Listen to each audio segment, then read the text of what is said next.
Everybody wants the good life, but not everybody gets the good life, right?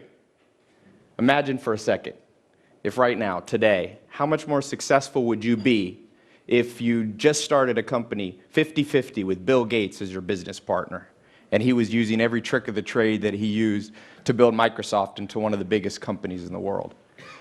Imagine how much money you'd have in your bank account today, how much more money, I should say, if Warren Buffett was teaching you how to invest in the stock market, showing you what he used to build Berkshire Hathaway into a $140 billion company. Imagine how much happier you'd be today if the Dalai Lama was your personal guide, showing you how to find fulfillment in life, in the little things that most people overlook. Imagine how healthy you'd be today if, when you woke up, you went down to your gym, and Arnold Schwarzenegger was waiting there. He was your personal trainer, right? Showing you how he built his body into the most fit body maybe ever, right? Imagine the change you would be making in the world, the injustice you'd be solving today if Mother Teresa and you were running a charity together, and she was showing you what she learned on the streets of Calcutta, helping poor, the sick, and the dying. Mentors have the power to do this in your life. I think everybody here recognizes the importance of a role model. But in the next few minutes, I'm going to show you how mentors are more powerful than you can possibly imagine in their ability to transform your life. It's interesting that I'm here in Luxembourg because my grandmother was born not too far from here in Berlin, Germany. She's 96 years old, by the way, and she said, "Tai, tell them hello." So hello from my 96-year-old grandma. She said there was a role model, a mentor that I had when I was a little girl. She was born in 1918 in Berlin, and she said, we had a renter in our house, Edith Knox, who was a famous piano player from California in the 1920s. And she said, "Tai, this woman made such an impression on me." She rented a room for a summer, and she said, Edith Knox wore pants. My grandma said, I'd never seen a woman wear pants. Apparently in Germany in the 20s, no women wore pants. And not just regular pants, she had an orange jumpsuit on. And then she'd play the piano, and Edith Knox every hour would stand on her head for exercise. And my grandma was like 7, and she said, "Tai, I thought, if that's how women are in California, one day I'm going to move to California." And sure enough, she ended up in California. That's the story, part of the story of how my family ended up in California. And I'm from California. I flew here. Took 20 hours to get here.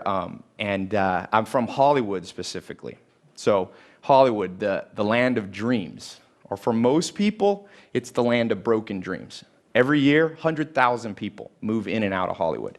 Some come to be movie stars, actors, singers, writers, comedians. Most go home empty-handed.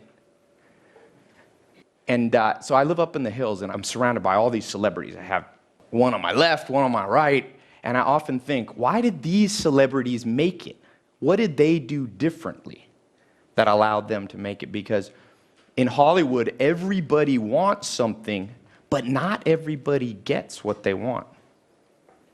So I want to talk a little bit about that today. Because life is short. I think we all realize the sands of time quickly can slip by in your life.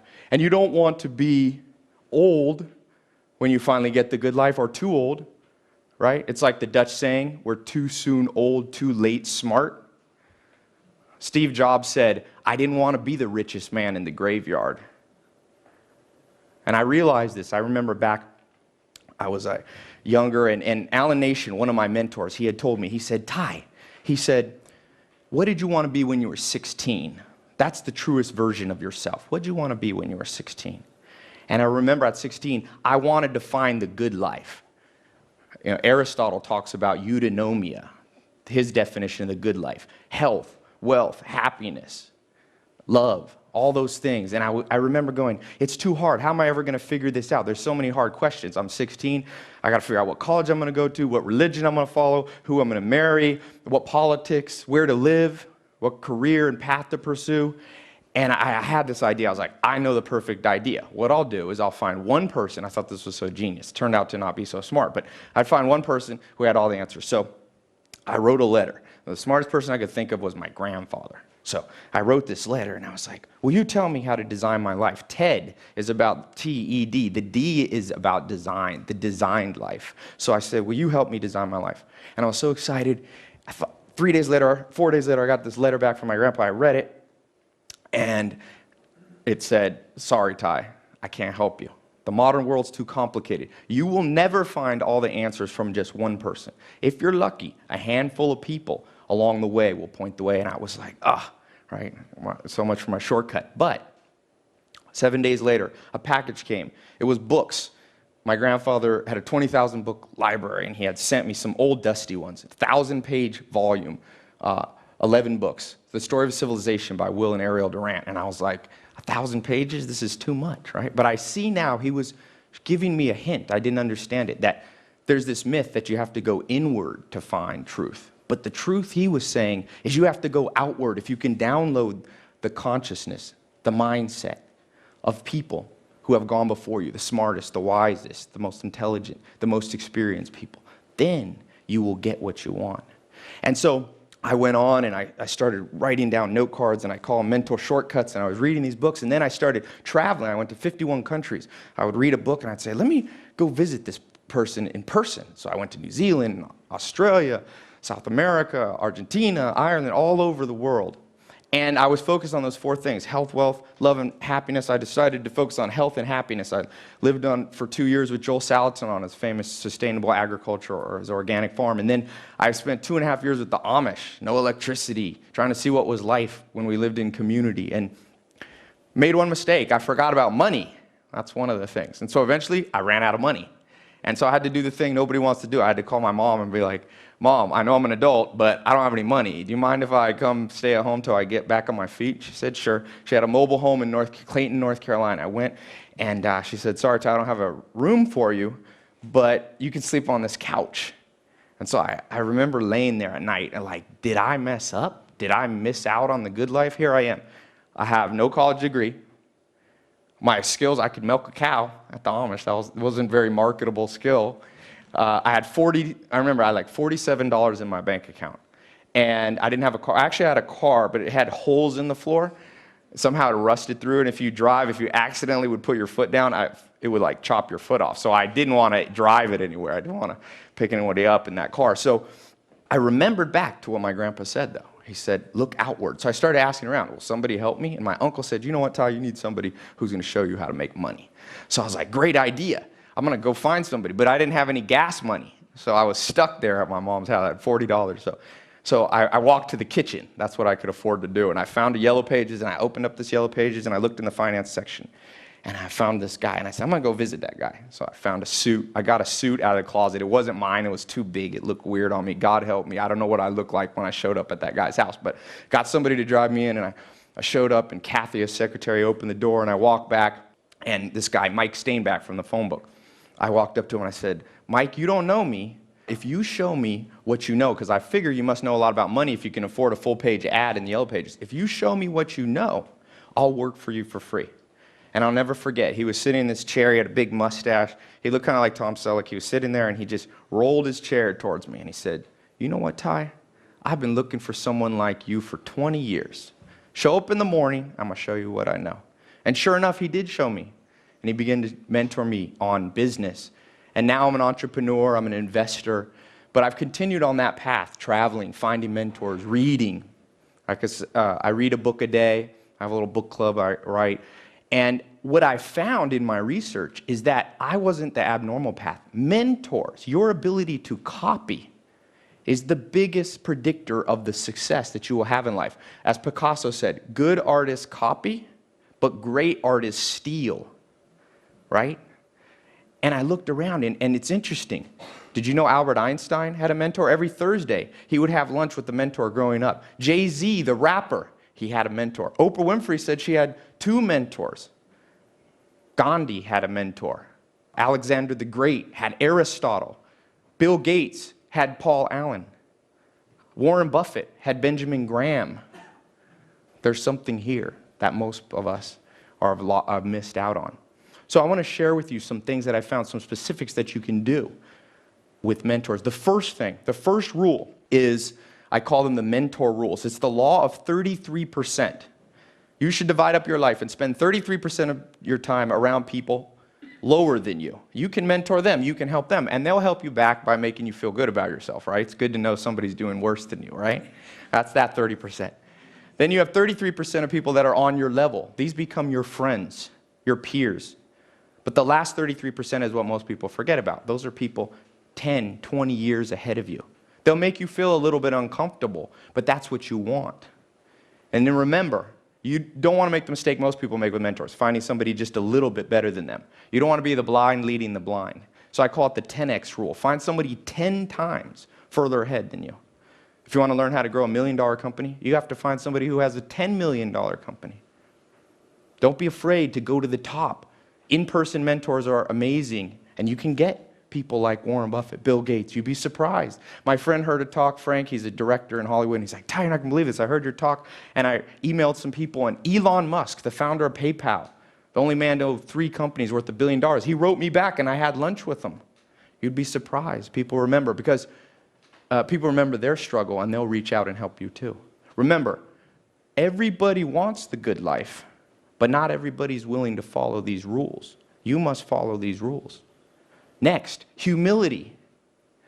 One of my favorite stories in business, Sam Walton, he becomes the richest man in America. He starts Walmart, this big empire, and he takes a trip to Brazil, to Sao Paulo. And when he's there, at Sao Paulo, his host family, his friends, get a call from the police department. They're like, come bail out Sam Walton. He's in jail. By this time, he's an older guy, billionaire. They rush down. If you've ever seen the inside of a Brazilian jail cell, it's not a good place for a 70 or 60-year-old billionaire, right? And they ask the police, are you crazy? Are you arresting him? They're like, we didn't know who he was, and we found him crawling around the floors of stores. And they asked Sam Walton, what are you doing? And he's like, oh, I was just taking a tape measure and measuring how wide the aisles were, because I was trying to figure out if these Brazilians knew something that I didn't know. Already a billionaire. You'd think he'd be cocky. You see, everybody wants the good life, but not everybody's willing to be humble like Sam Walton was. You have to be humble. Next, perseverance. The media has tricked us. They only show us the success at the end, but Bill Gates started at 12. It wasn't until 31 years old that he was a billionaire. He said from age 20 to age 30, I never took a day off, not even one.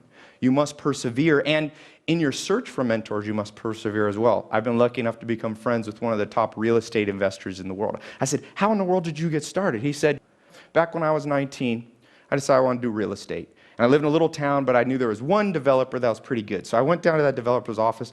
I met the secretary. I said, I'd like to meet this developer. She said, sorry, he's a busy man. He didn't have time to meet you. I said, I came back the next day. She turned me away. 17 times. He said on the 17th time, the lady felt bad for him and said, listen, here's what you do. Hide behind the plant by the elevator. When he comes out of his office at the end of the day, jump in the elevator and he won't have a choice. The doors will close. And you got 4 floors to convince this guy that you're worth, talking to. I don't know what my friend said, but he said enough that when they got to the bottom of the elevator, that developer said, meet me at the airport in the morning. Well, I'll go down in my private jet. You can come down with me to Florida. I'll show you how I invested in hotels down there. Sure enough, my friend learned from this mentor and became one of the wealthiest real estate investors in the world. He persevered because, you see, everybody wants the good life, but not everybody's willing to persevere to get it. You must persevere. Next, books. Books you should see as hidden treasure. Think about it. If I told you, because as I said, mentors are great in person, but some of the great mentors are no longer alive. Shakespeare, Darwin, Freud, Mahatma Gandhi. But if I told you all those people were in my house, they're going to be there this Saturday answering questions, magically I can make that happen. Would you show up at my house? Of course everybody would buy a plane ticket and end up in California. They are there in my house. They're in my library. They can be in your library too. Talking about Sam Walton. This is a man who made $160 billion for himself. More than all the other billionaires basically combined. He wrote a book on his deathbed. How many people have read it? It's a tragedy that not every business person's read a $5 book by a man who built an empire. But it's because the modern education system has turned people off from books. You got to rewire your brain. Let me show you a few quick tricks. First thing is stop seeing a book like a one-time event.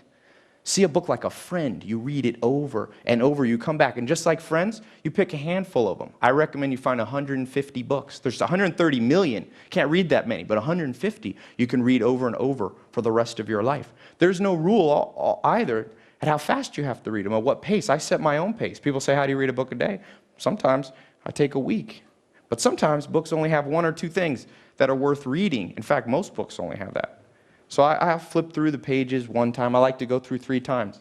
First time I read the table of contents, the back. The second time, go a little faster. The third time, I just focus on one chapter. See yourself like a gold miner, just looking for that one nugget. Then put it back on the shelf. The average American buys 17 books a year, maybe reads 1 a month. You should read at least 1 book a week. Because remember, everybody wants the good life, but not everybody's willing to read to get it. You must read more. And lastly, Stoic versus Epicurean. One of the first books that I read, this 11-set volume that I got from my grandfather, there was a quote that I wrote down. A nation is born Stoic and dies Epicurean. Stoics were people willing to sacrifice present pleasure for something better later. You could say they were investors. Epicureans lived for now. They were consumers. They said you only live once. There's a saying, if you're in a room and you don't know who the sucker is, you're the sucker. You never want to be the sucker. Guess what the media wants to do? I could tell you, I'm from Hollywood. They bombard you. We see on average 2,000 ads a day. They're trying to sell you something. Luxury comes at a cost. It comes at the cost of killing your hopes, your dreams, your ambitions. So toughen up a little bit. Be a Stoic. When's the last time you went a week without eating sugar? Or walked instead of taking a car to get groceries? Or did 100 push-ups? Or turned the air conditioning off? Toughen yourself up. Take a cold shower. You see, everybody wants, but not everybody's willing to toughen up to get the good life. You must toughen up. So, in closing, I'll share with you my favorite poem, Chief Tecumseh. He says, love your life, perfect your life, beautify all things in your life. Seek to make your life long and its purpose in the service of your people. Mentors will help you do that. They are the shortcut that you want. You don't want to do it the hard way. Find a mentor. No matter if you're just starting out or if you're already experienced, there's always someone to learn from. You must follow those rules. Be humble. Persevere. Read more. Toughen up. Remember, it's going to be a little bit hard. It's like Tom Hanks says in the one movie. It's supposed to be hard. The hard is what makes it great. If you do these things, you will find the good life. Thank you.